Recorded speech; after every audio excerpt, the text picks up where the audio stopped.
Buonasera e benvenuti a questa edizione di TG Sicilia. Vediamo insieme i principali titoli.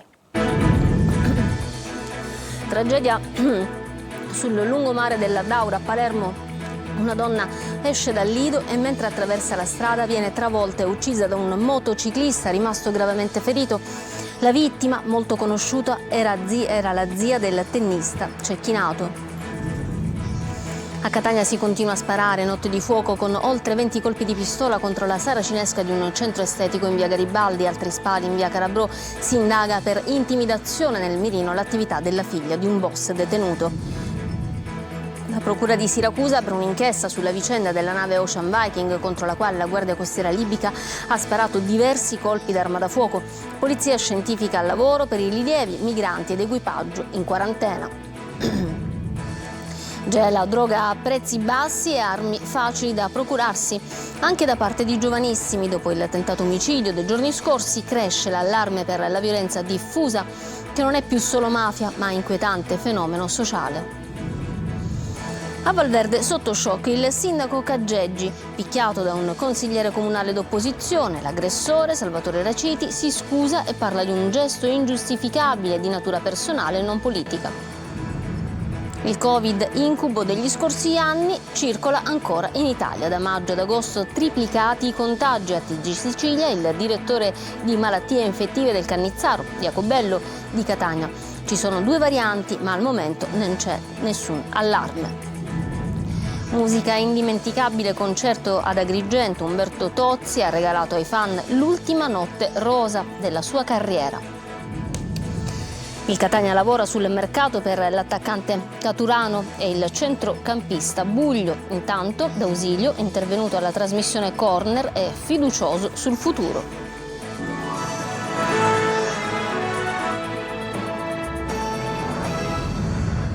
Bentrovati. Tragedia della strada di fronte allo stabilimento balneare della Marina a Palermo. Una donna di 65 anni, appena uscita proprio dallo stabilimento, è stata investita da una moto. La donna morta, il conducente della moto è grave in ospedale. Sentiamo Manlio Viola. Esce dallo stabilimento balneare e viene investita. È morta così Anna Maria Romano, 65 anni, donna molto nota in città a Palermo. La vittima era la vedova del presidente del Circolo del Tennis di Palermo, Gabriele Palpacelli, consigliere nazionale della Federazione Italiana Tennis ed ex presidente del Comitato Regionale Sicilia, morto a 65 anni nel 2022, ma era anche la zia del noto tennista Marco Cecchinato.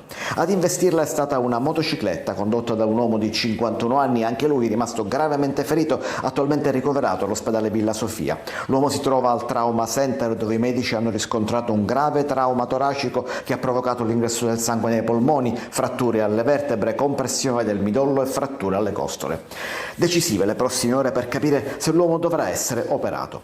L'impatto è avvenuto all'altezza dello stabilimento balneare della Marsa, in un tratto del lungomare Cristoforo Colombo che attraversa l'intera borgata e incrocia numerosi stabilimenti balneari lungo il suo percorso.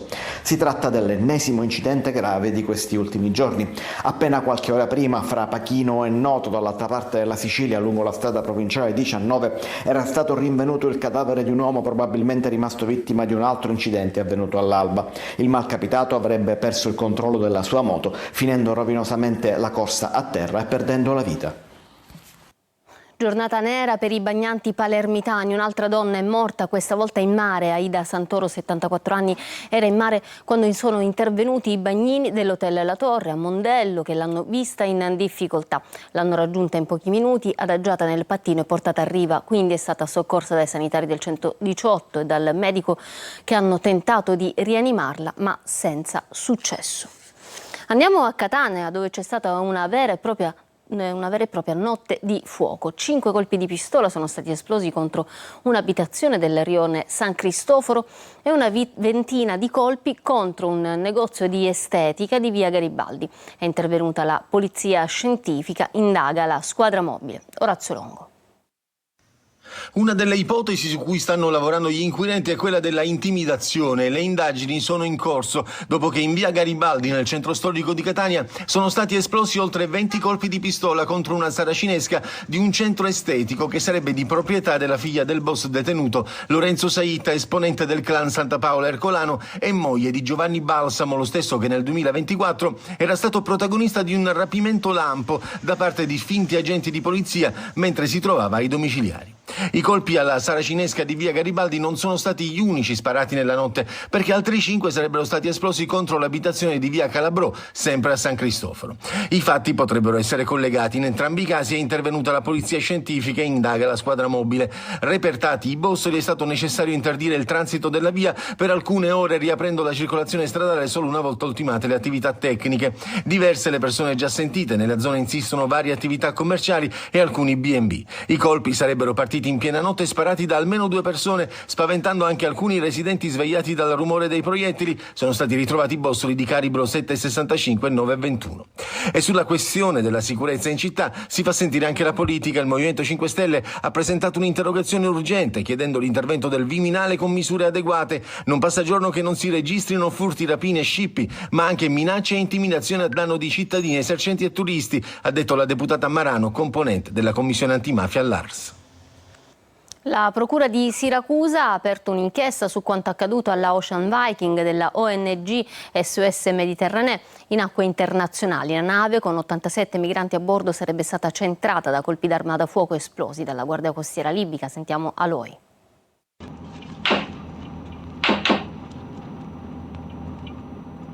Sugli spari contro la Ocean Viking, la Procura di Siracusa vuole vederci chiaro.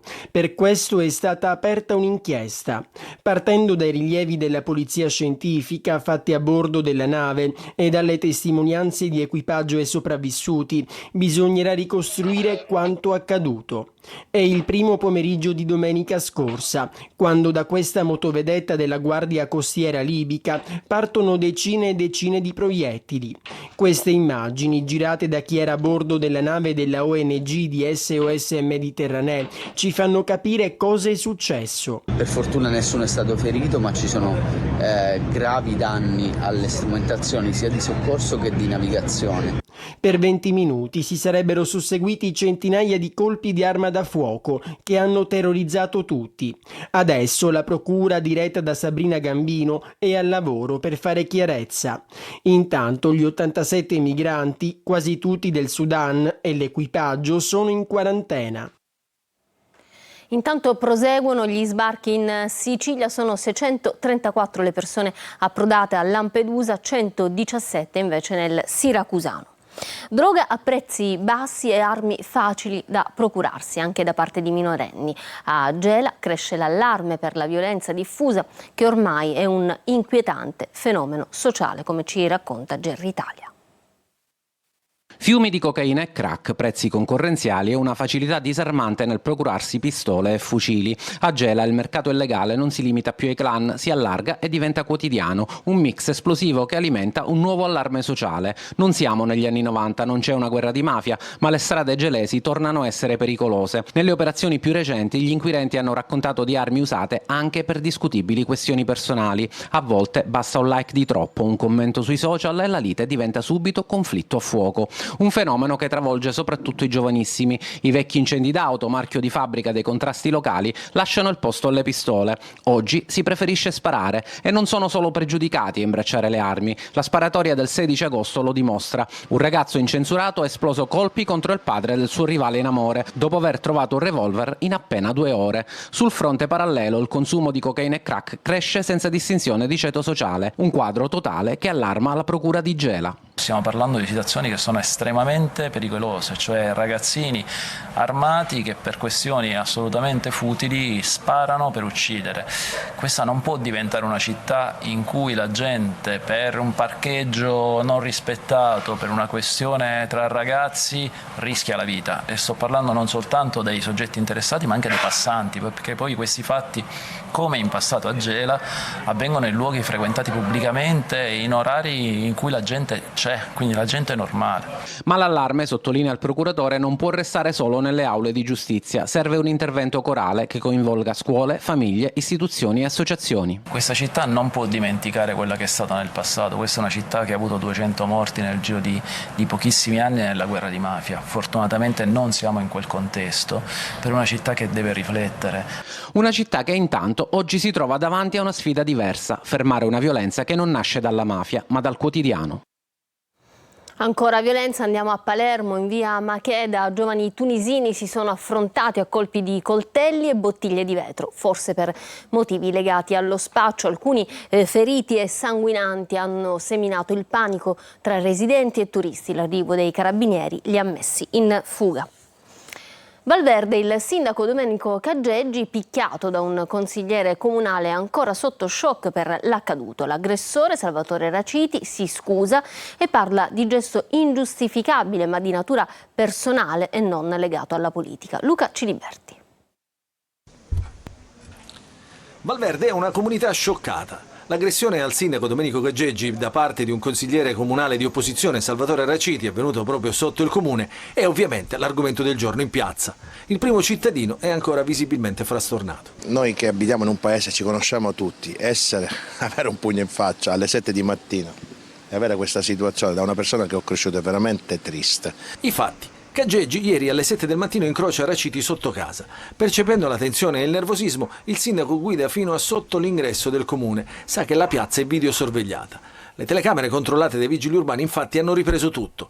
Il consigliere scende dalla sua auto, raggiunge quella di Caggeggi e gli sferra un pugno in faccia. Il video è adesso al vaglio della magistratura. Noi non ci salutavamo più, ci eravamo bloccati ai cellulari, l'ho bloccato. Io lo evitavo proprio per questo, sapeva perché era brava persona, però sai quando il cervello è pericoloso. Poi ultimamente l'ho visto che era veramente. Tra i due i dissapori vanno avanti da più di un anno. Sembrerebbe che l'ostilità abbia travalicato i confini della politica. L'aggressore infatti è convinto che Caggeggi abbia ostacolato la sua attività imprenditoriale, l'unica agenzia di pompe funebri del paese. Dalla disperazione ho fatto un gesto che purtroppo ho sbagliato e mi assumo le mie responsabilità e voglio chiedere pubblicamente scusa al sindaco. Ma voglio precisare che non è stato nulla di fatto che politico, ma è stato solo questione personale. Il sindaco ha formalizzato la denuncia ai carabinieri della vicina San Gregorio. Adesso sarà la procura di Catania a fare chiarezza. Il Covid, incubo degli anni scorsi, circola ancora in Italia. Da maggio ad agosto triplicati i contagi. A TG Sicilia parla il direttore di malattie infettive del Cannizzaro di Catania, Jacobello. Ci sono 2 varianti, ma al momento non c'è nessun allarme. Tonino De Mana. I contagi sono in progressivo aumento, ma nessun allarmismo. Il Covid continua a circolare in Italia, che passa da 200 casi di maggio agli oltre 750 di agosto, con l'occupazione dei posti letto che si aggira intorno all'1%. I numeri dell'Istituto Superiore di Sanità certificano quindi la presenza del coronavirus, che al momento si presenta in 2 varianti. Che sono Stratus e Limbus, che sono sotto l'osservazione dell'Organizzazione Mondiale della Sanità. Che tipo di varianti sono e che pericolosità hanno per l'uomo? Sono varianti che certamente nascono dalla combinazione di 2 lignaggi dei virus già presenti, quindi insomma il virus continua ad avere una capacità di trasformazione della proteina S sicuramente molto efficace. Questa capacità però non si abbina a un incremento di sintomi gravi, però certamente potrebbe avere, ma questo lo osserveremo casomai nei prossimi mesi, potrebbe avere una capacità di eludere il sistema immunitario. Ancora una volta nel periodo estivo si registra un incremento di contagi, perché presto detto.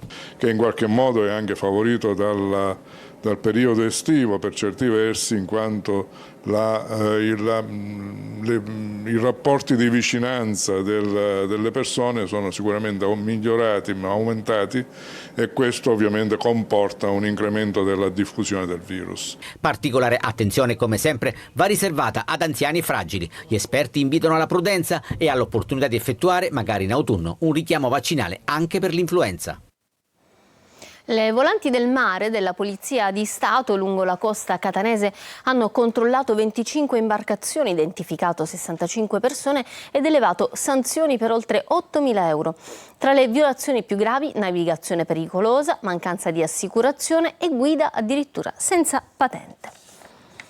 A Ribera, nell'Agrigentino, andati in fumo un migliaio di ettari di macchia mediterranea tra pini, eucalipti e cipressi sul Monte Sara. Questa è la situazione nelle immagini che vedete della forestale. È stato un atto ignobile da parte dei piromani, denuncia Matteo Ruvolo, sindaco di Ribera. Spostiamoci poi a Catania, dove si sono vissuti momenti di paura nel quartiere di Montepo per l'incendio divampato in un terreno pieno di sterpaglie vicino ad alcuni palazzi. Tempestivo l'intervento dei vigili del fuoco che hanno spento i roghi.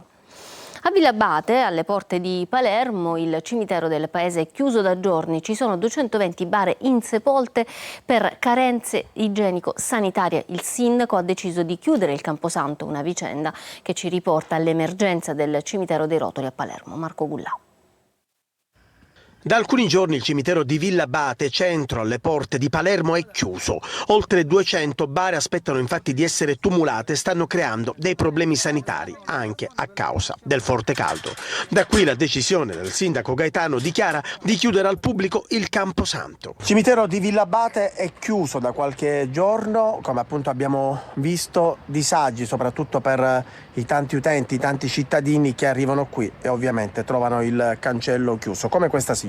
E ho detto, per favore, gentilmente, se mi potevano fare entrare. Tanto non c'è nessuno, ci sono le telecamere, lei non può entrare.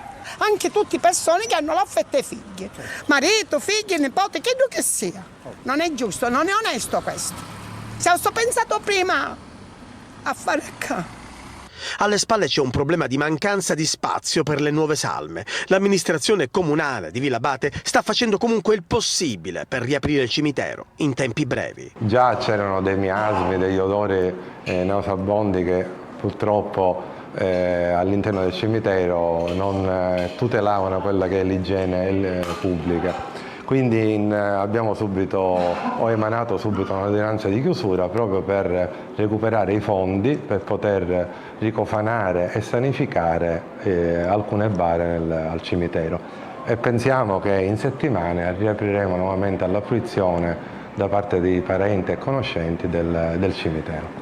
Problema di spazi, ma anche il piano triennale delle opere pubbliche comunali non approvato, piano che prevede proprio lavori di ampliamento del cimitero. Ma al di là di tutto questo, a pagarne sono gli utenti, come questa signora, che ogni giorno si recava al Camposanto per salutare il marito.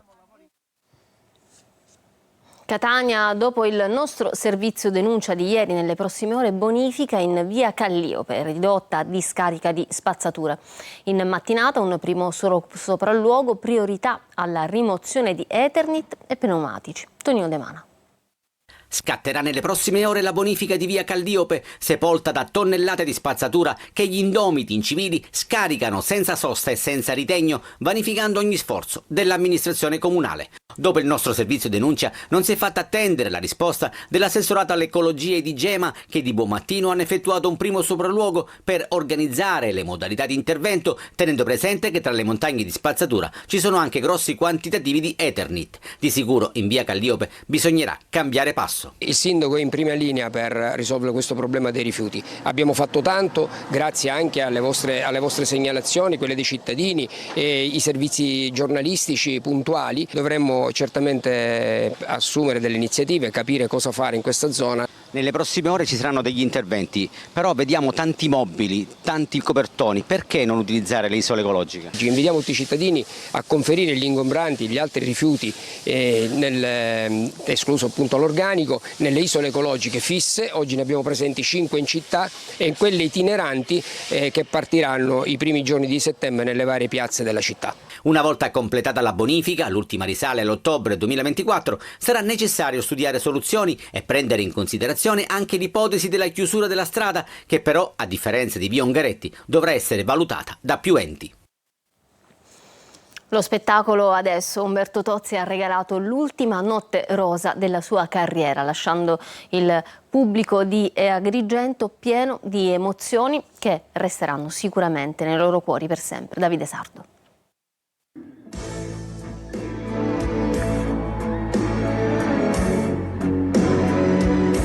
Un'ovazione travolgente ha accolto Umberto Tozzi alla Live Arena dello Sport Village di Agrigento. L'ultima notte rosa, The Final Tour, così si chiama la straordinaria tournée mondiale con cui l'artista saluta il pubblico e dice addio ai palcoscenici.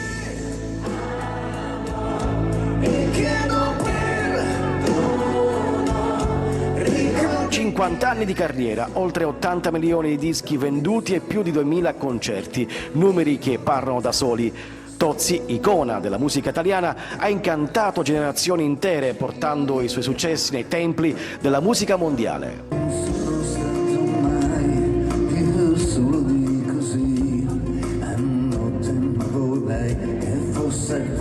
Il cantautore torinese, creativo e carismatico, resterà nella storia per brani immortali come Ti amo, capace di restare in vetta alle classifiche per 7 mesi e vincere il Festival Bar del 1977.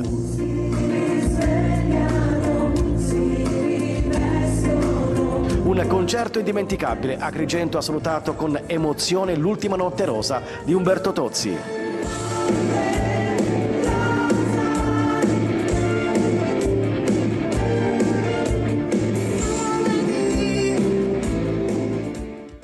Ci fermiamo adesso per una pausa, tra poco lo sport.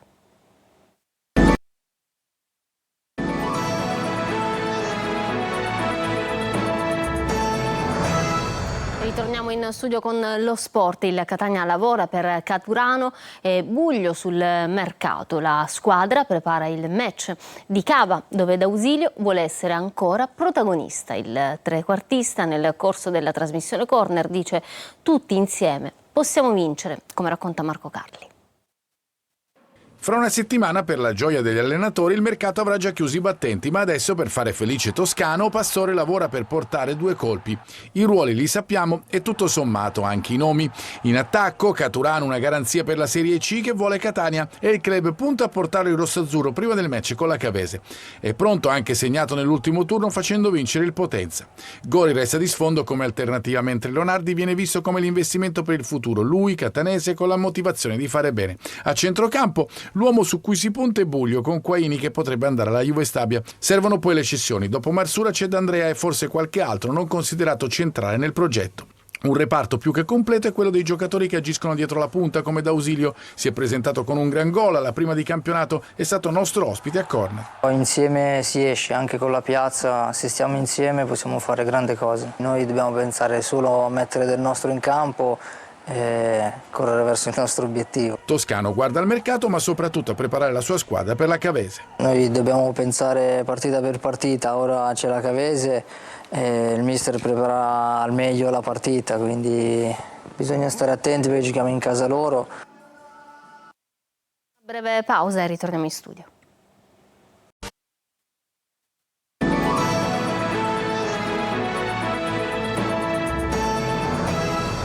Bene, non ci sono notizie dell'ultima ora per questa edizione, dunque è tutto. Grazie per essere stati con noi. Da parte mia e dei tecnici della regia un buon proseguimento di serata. Arrivederci.